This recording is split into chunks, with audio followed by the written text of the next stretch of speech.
Mga paboritong amoy-amoyin ng mga Pilipino. Number 1, kilikili. Usually, pagkatapos mo lang naman kamut-kamutin sa kamuaamuyin mula sa mga daliri mong ginamit ang katas na nagpapawis mong kilikili. Minsan uulit-ulitin mo pa yan kasi iisipin mo pa kung nakapag-deodorant ka ba o hindi.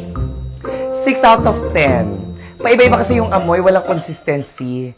Minsan mabango, madalas may anghit. Number 2, tutuli.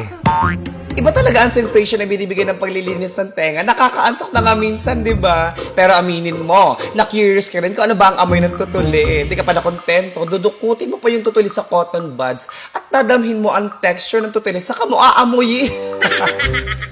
5 out of 10. Wala masyadong amoy kahit isang buwan ka pang hindi maglinis ng tenga.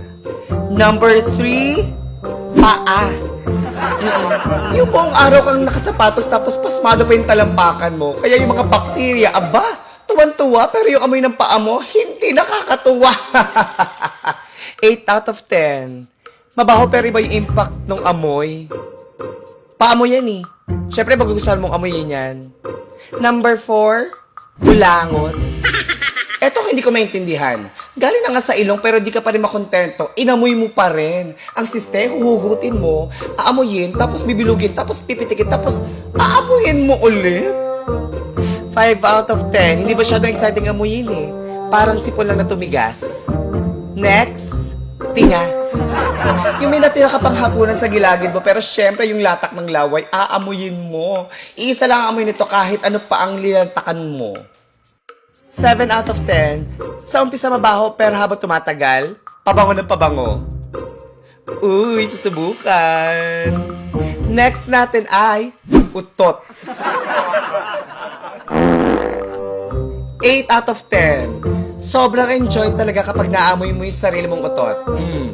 Pansin mo, kapag naamoy ng iba yan, ikaw lang ang hindi magtatakip ng ilong. 'Di ba? Ang baho! Umutot ka ba?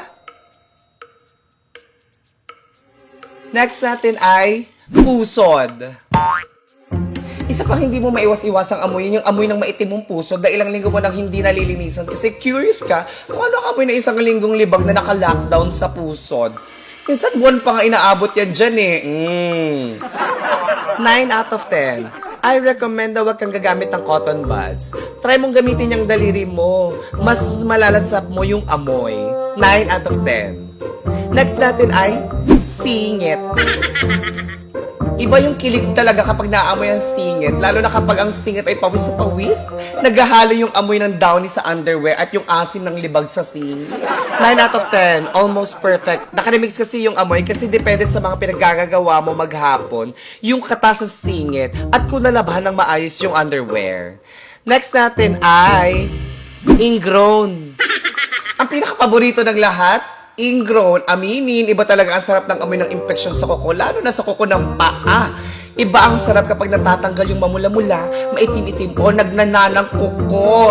At iba yung tadyak ng amoy ng ingrown. Walang sinabi yung ragweed, poppers at epicacent oil, diba? Didikit pa sa ilong niya yan. 10 out of 10, perfect. Sobrang the best. Perfect ito kasi sobrang nakaka-addict yung amoy. Ito yung nakaka-addict na hindi ka matotokhan, kaya okay lang na amoy-amoyin. Go! At ang ating last ay burnik. Hindi maiwasan kamut-kamutin ng butas ng puwit dahil sa kapal ng burnik.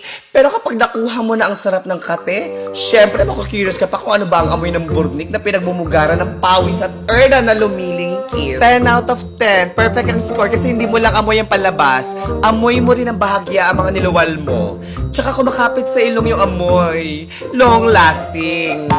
Diba? Paborito nating amoy-amoy ng mga yan. Malala pa, ipapaamoy pa natin sa iba. Kadiri ka! Ang baho! Baboy! 10 out of 10.